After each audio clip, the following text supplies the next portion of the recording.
positiva e que traz a oportunidade dos homens se unirem em torno de um ideal.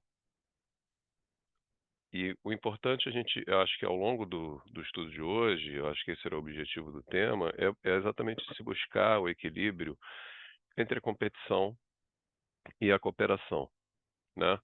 Então a gente pode ter, eu acho que como a gente vem assistindo nos ciclos, né, de palestras aqui do SEASSE, o conflito ele é necessário, né, o embate muitas vezes é inevitável, e é uma consequência da própria vida, mas muitas vezes o conflito em si não é ruim por si só.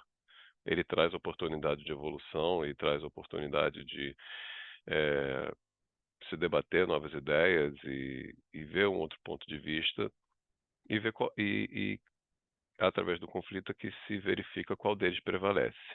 E não precisa ser um conflito físico, né, nem um conflito de uma prática desportiva, mas, um conflito intelectual.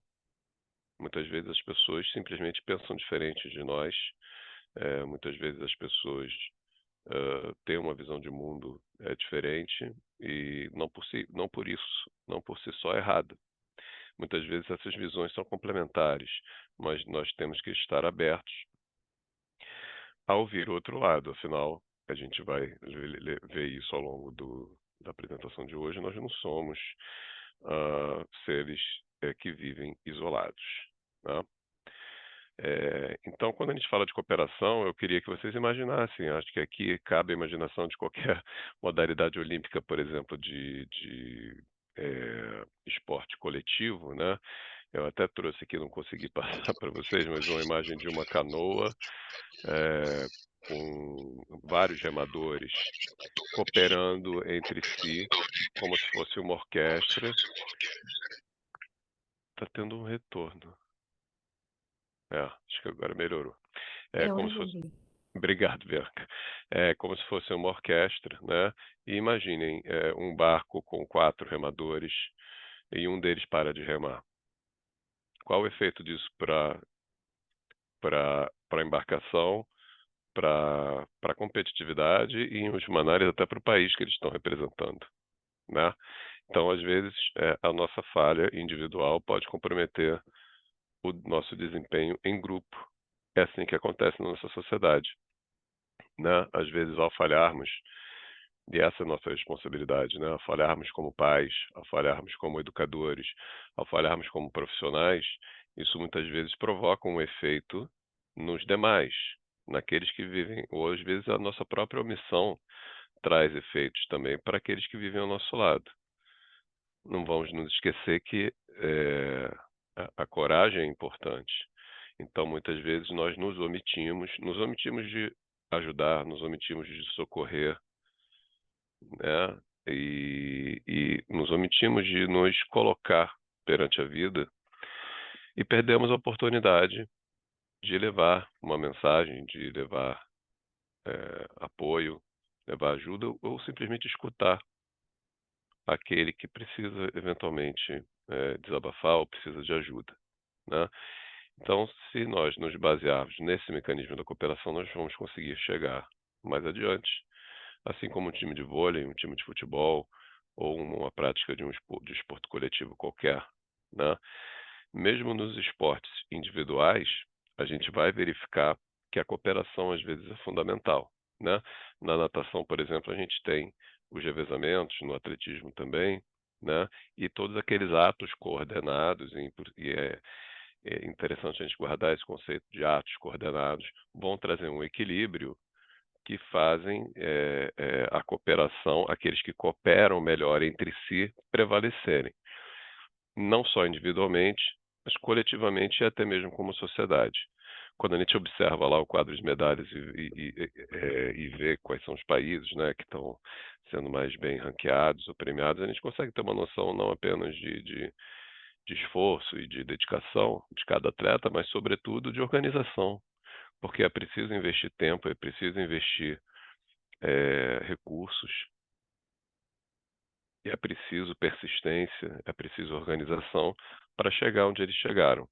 Eu acho que a comparação com a nossa vida em sociedade é mais do que válida, porque nós como sociedade, isso dentro de cada nossa esfera, né, da nossa família, da nossa cidade, do nosso estado, do nosso país e quem sabe até do nosso mundo, né, a gente consegue coletivamente produzir um resultado que depende também da nossa atitude individual. Ah, Lá atrás, a gente pode trazer como exemplo de competitividade, né, muitos gostam de falar de Charles Darwin como uma referência, né, quando se trata, de algo de competitividade entre as espécies, quando ele trouxe a sua obra clássica, A Origem das Espécies e a Seleção Natural, muitos criticaram. É importante lembrar que ele era contemporâneo de Kardec, né, e de certa forma pode sim ter influenciado a leitura, pelo menos, ou os estudos, quando da elaboração das obras, espíritas mas é interessante notar que quando ele diz que os mais aptos sobrevivem, né, e explica a evolução das espécies ao longo do tempo com base nesse paradigma, ele não estava só dizendo que, né, o mundo é uma competição louca entre as espécies e aqueles mais antes se acreditavam que os mais fortes, e ele quebrou esse paradigma, provando que os mais aptos sobrevivem, não necessariamente os mais altos, senão os dinossauros estariam aqui, né, ou então ainda grandes feras que competem conosco.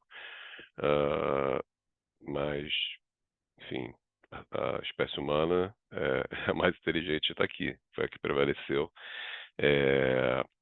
E dentro de cada espécie, né, há uma explicação para o pescoço da girafa ser daquele tamanho, por esse tipo de animal ter sobrevivido ao longo do tempo, porque certos animais, enfim, eh, vão mudando sua fisiologia, sua biologia, sua genética ao longo do tempo, né? E tudo isso foi detalhado na obra de Darwin. Será tudo isso fruto só de uma grande competição? Ora, obviamente que não. Na verdade, todos esses atos encadeados são uma parte de um todo, né? Todas essas espécies compõem um ecossistema que também vive num esquema de cooperação.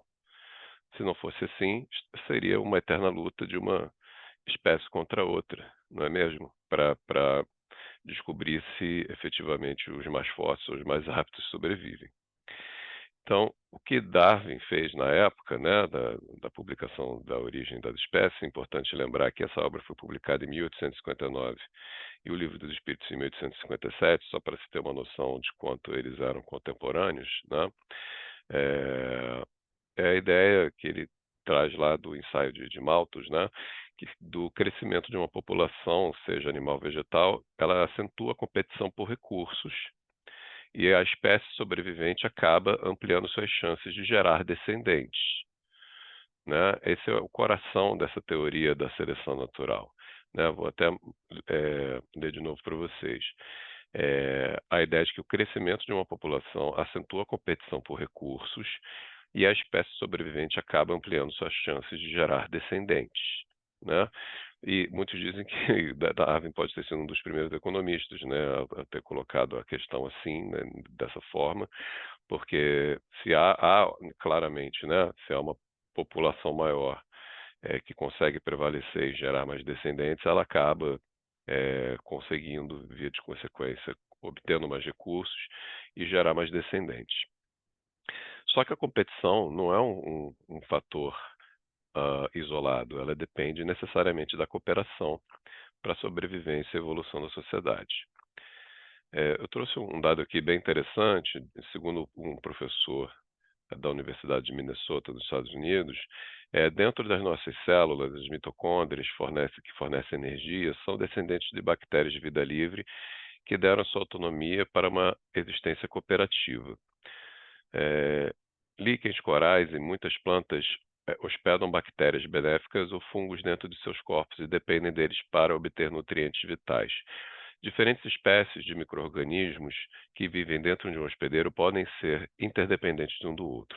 Formigas defendem árvores que são suas casas e servem para alimentá-las. Animais, das abelhas aos leões, cooperam com parentes próximos, e a civilização humana depende da cooperação, mesmo entre indivíduos não aparentados. Esse professor é o professor Ford Denison, da Universidade de Minnesota. Então, eu não estou trazendo nem um texto religioso para a gente falar sobre cooperação e da necessidade de cooperação entre nós. Mas é interessante como até dentro da comunidade científica esse é um valor inquestionável. Trazendo o tema para a doutrina espírita, a gente vai conseguir encontrar referências na obra de Kardec em mais de um livro da codificação. Eu vou destacar aqui para vocês, pelo menos, alguns trechos do livro dos Espíritos. Eu vou destacar aqui, vocês vão ver lá da Vida em Sociedade, a gente abrindo do Livro dos Espíritos, né, que é dividido em várias partes, vocês vão conseguir encontrar essas perguntas a partir da 766. É a parte terceira que eu estou me referindo, capítulo 7º, tá? Então, a pergunta 766 traz para a gente o seguinte: qual é a pergunta que é direcionada? A vida social está na natureza? É uma pergunta bem simples e direta, né? Resposta: certamente. Deus fez o homem para viver em sociedade. Não lhe deu inutilmente a palavra e todas as outras faculdades necessárias à vida de relação. Ou seja, certamente, ou seja, os espíritos confirmam que a vida social está na natureza. Consequentemente, se ausentar da vida social seria algo antinatural, por via de consequência dessa resposta. E se Deus fez o homem para viver em sociedade, não lhe deu inutilmente a palavra e todas as outras faculdades necessárias à vida de relação. Ou seja, nós não sabemos nos comunicar à toa, né? Essa nossa faculdade de comunicação, essa conversa que nós estamos tendo aqui em pleno domingo à tarde, 4 e pouco da tarde, ela não é inútil, né? Nós poderíamos simplesmente, cada um, ah, ah, segundo alguns entendem, viver isoladamente, mas como seria a passagem do conhecimento? Como se transmitiria a educação um para o outro? E a educação também é um tema central do nosso estudo da tarde de hoje. Creio que não seria possível, né? Então, a resposta da pergunta 766 é nesse sentido. Na sequência, na pergunta 767, Kardec pergunta: é contrário à lei da natureza o isolamento absoluto, o insulamento, ele usa o termo insulamento de ilha mesmo, né? E a resposta dada é a seguinte: sem dúvida, porque por instinto os homens buscam a sociedade, todos devem concorrer para o progresso, auxiliando-se mutuamente. Então, se todos devem concorrer para o progresso, auxiliando-se mutuamente, o que vamos dizer da competição? Né? Ela é antinatural? Não, não é. Como eu disse, ela faz parte, né, do conflito, ela faz parte, da evolução de cada um. O que nós estamos, na verdade, tratando de um avião com duas asas, né? Aquela metáfora que às vezes eu uso aqui. Talvez não exista cooperação sem competição. E uma alimenta a outra, né? Mas não dá para viver com um avião só pendendo para um lado ou para o outro. Se há só cooperação, muitas vezes podemos esquecer da nossa individualidade, só estamos cooperando com os demais, né? E ao mesmo tempo, se há só competição, parece que só o nosso ponto de vista e os nossos objetivos prevalecem. E também não há como se concordar com essa premissa. Perdão. Na pergunta 768, Kardec, no Livro dos Espíritos, né? Todos devem ter, né? Essa edição aqui é um pouquinho antiga. Pergunta: procurando a sociedade, não fará o homem mais do que obedecer a um sentimento pessoal, ou é nesse sentimento algum providencial o objetivo de ordem mais geral? A resposta dos espíritos é a seguinte: o homem tem que progredir. Insulado, não lhe é isso possível, por não dispor de todas as faculdades. Falta-lhe o contato com os outros homens. No insulamento, ele se embrutece e estiola. Ou seja, mais uma vez, a resposta é categórica, no sentido de que o insulamento do homem não é algo aceitável do ponto de vista da evolução espiritual. E Kardec faz um comentário ao final dessa pergunta, aqueles comentários didáticos que ele costuma fazer, com, que a gente costuma ler em itálico, né, no livro. Então ele diz o seguinte, abrindo aspas: homem nenhum possui faculdades completas. Mediante a união social é que elas, umas às outras, se completam para lhes assegurarem o bem-estar e o progresso. Por isso é que, precisando uns dos outros, os homens foram feitos para viver em sociedade e não insolados. Ora, isso se aplica desde a lógica da vida empresarial, na verdade. Não somos, eu não domino a ciência das finanças e da contabilidade, por exemplo, mas há outros companheiros que assim o fazem, assim como há outros companheiros que não são bons nas ciências humanas ou na filosofia, no direito, na administração de bens.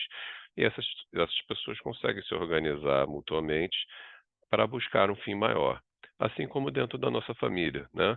Muitos de nós têm ah, certas faculdades que são mais exacerbadas, alguns têm mais paciência, alguns têm mais habilidades para tarefas manuais, outros são mais carinhosos, outros são mais intuitivos, outros são mais corajosos, outros são mais tímidos, e todos eles juntos formam um time que, caminhando juntos, conseguem progredir. A gente vai também achar referências a esse tema da cooperação, né, prevalecendo sobre a competição, na Revista Espírita, que era o periódico publicado por Kardec ao longo da sua vida, né, após o lançamento do Livro dos Espíritos, fora os livros principais. A gente sabe que tinha um periódico, né, um livro que ele distribuía, chamado a Revista Espírita. E tem um exemplar da Revista Espírita especificamente, que eu queria chamar a atenção aqui, que é o exemplar publicado em 1866, né? Ou seja, 9 anos depois da publicação do Livro dos Espíritos, que tem o subtítulo Os Tempos São Chegados, esse texto, né?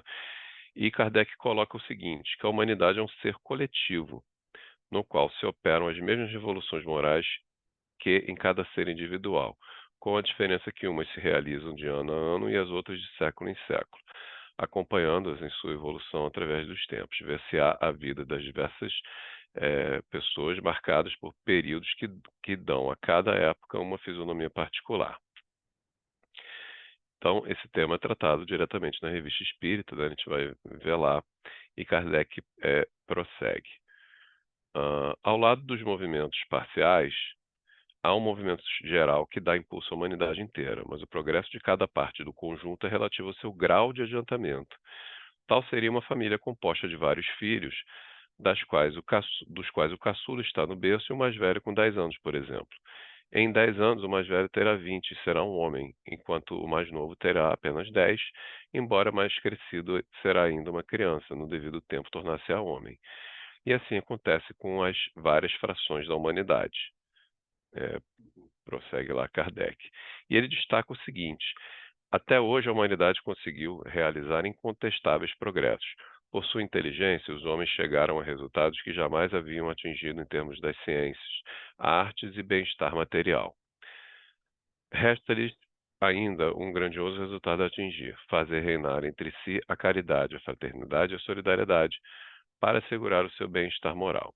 Eles não podiam fazê-lo em suas crenças, nem com suas instituições caducas, restos de outros tempos, boas numa certa época, suficientes para um estado transitório, mas que, tendo o dado que se comportavam, seriam hoje uma estagnação.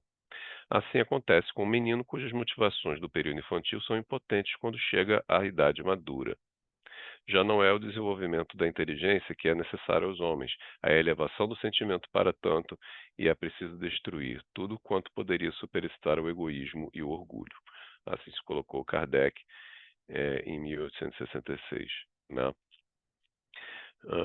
Então, com o pensamento que a atividade e a cooperação individuais na obra geral da civilização são limitadas à vida presente, que interesse tem para o homem o progresso ulterior da humanidade, né?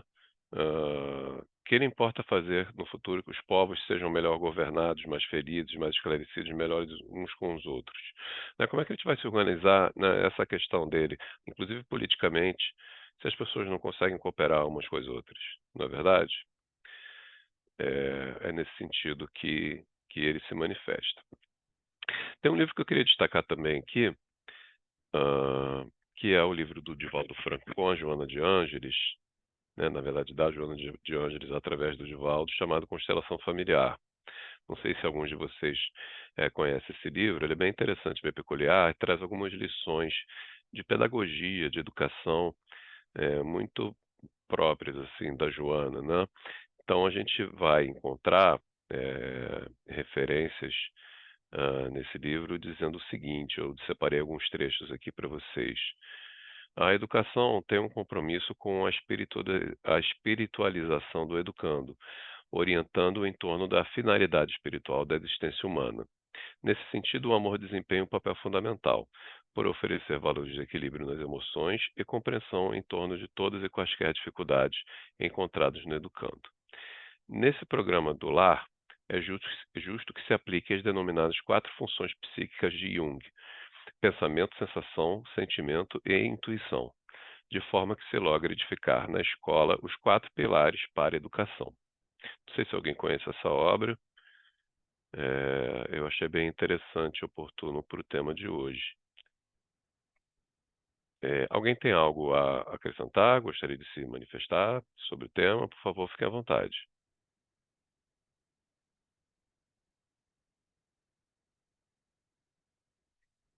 Então vamos prosseguir.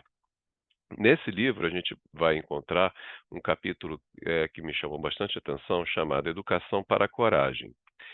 A coragem, segundo Joana, é a intrepidez que se desenvolve no ser humano a fim de poder realizar os enfrentamentos com decisão e altruísmo, mantendo a firmeza do espírito em qualquer circunstância. Resultado de uma boa orientação espiritual, dignifica e eleva o espírito. A coragem dignifica e eleva o espírito, trabalhando as suas necessidades e desenvolvendo os atributos que necessitam de expansão. Ah, a coragem alia a razão. Olha que interessante essa frase. A coragem alia a razão à emoção, sem precipitação nem alarde, produzindo os fenômenos da alegria e da paz. Vejam bem, de nada adianta uma boa ideia se não há coragem para executá-la, não é verdade? Nós estaríamos sendo inertes, estaríamos sendo omissos, né? E quantas ideias a gente deixa de colocar em prática, às vezes porque a gente não tem coragem, por mais que a gente saiba que elas estão, corretas, ou que elas poderiam ou teriam uma grande chance de dar certo, né? Então a ideia do encorajamento é exatamente nesse sentido. E o aprendizado da coragem, seja para cooperação ou para competição, né, ela se dá no lar, se dá através da educação. E é por isso que a Joana, se manifesta nesse sentido.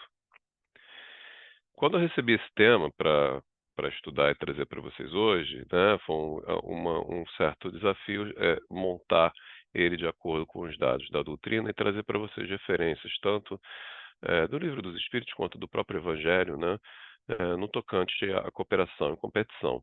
Mas elaborando o estudo, a gente consegue, perceber que ele está presente em vários, trechos, né, desses livros. Então, não foi difícil, montar, e a gente poderia ficar bastante tempo falando sobre eles. Eu fiz uma exposição destacando os principais pontos.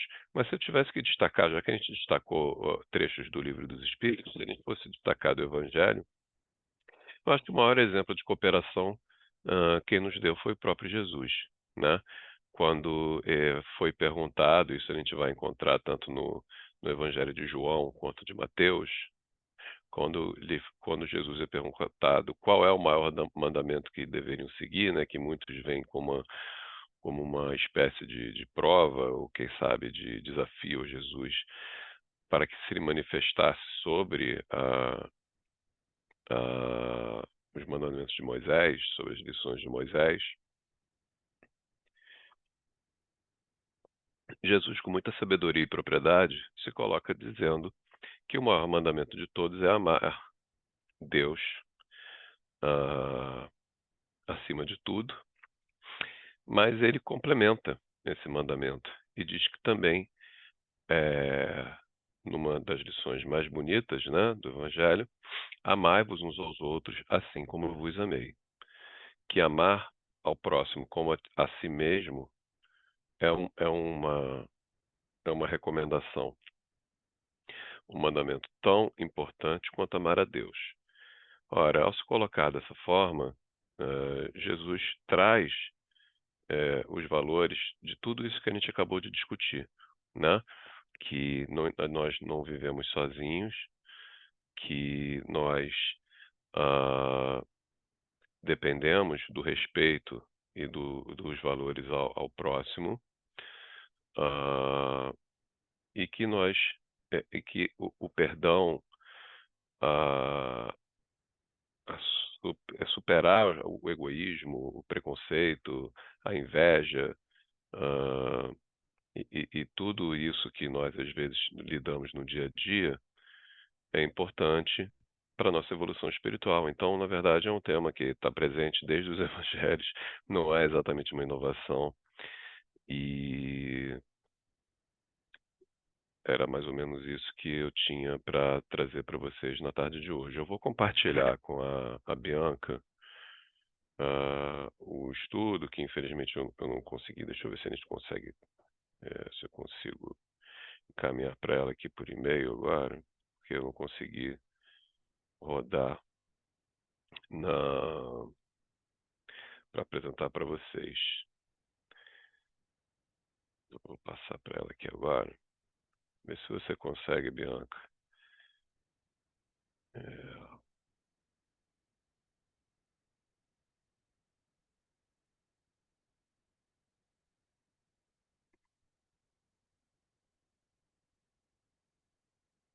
ó, foi. Aí, se ela conseguir encaminhar, eu rodo de novo para vocês, mas basicamente era isso que eu tinha para trazer. A gente poderia dar N outros exemplos, né? A gente pode falar, por exemplo, ah, de sustentabilidade, né? Da transmissão de valores, né? Dentro das famílias, de como a sociedade vai elaborando um mecanismo de cooperação entre si para conseguir evoluir, né? A gente há 50 anos atrás, e 100 anos atrás, a gente não ouvia falar de sustentabilidade e nem de, enfim, respeito a às diferenças entre as pessoas, né, seja de gênero ou enfim, de preferências sexuais ou mesmo de credo, né, de valores. O próprio espiritismo passou por tanto preconceito quando da sua concepção lá atrás, né. E a gente poderia falar também de desigualdade social, de mostrar que a igualdade das riquezas não existe, isso tem alguma razão, e exatamente talvez seja um desafio para a cooperação. Conseguiu, Bianca? Pode compartilhar, por favor. Aí, se você puder, pode ir lá isso. É só mostrar para vocês que eu estou preparado, lá no começo eu não tinha, trazido, né. Pode ir passando, né, acho que a gente passou por esses temas todos. Eh, Esse foi o exemplo de cooperação que eu usei lá no início, tá. Pode passar, Bianca, por favor. Acho que você pode ir lá para o penúltimo slide, né, já que a gente já está terminando. Eu fui colocando para vocês, mas era para ter seguido essa apresentação. Não, só 2 antes, antes, isso. Isso. Esse é o livro do Divaldo que eu recomendo para vocês como bibliografia, né, Divaldo Joana de Ângeles, Constelação Familiar. No próximo slide, a gente vê a citação de Jesus que eu passei para vocês, né, que eu acho que norteia, o tema de hoje. Ah, e eu finalizo por aqui com o último slide, agradecendo a oportunidade, pedindo desculpas aí pela atrapalhada tecnológica aqui, de não ter conseguido compartilhar a apresentação, mas acho que a gente conseguiu desenvolver a conversa e chegar aos objetivos que a gente queria. Eu sempre gosto de encerrar com essa frase do Gandhi, que é sempre pertinente, especialmente no tema de hoje, que diz que não existe caminho para a paz a paz e o caminho, e eu complementaria dizendo que nesse caminho nós não estamos sozinhos, né, e nós devemos cooperar uns com os outros. Muito obrigado, boa tarde, que Deus nos abençoe.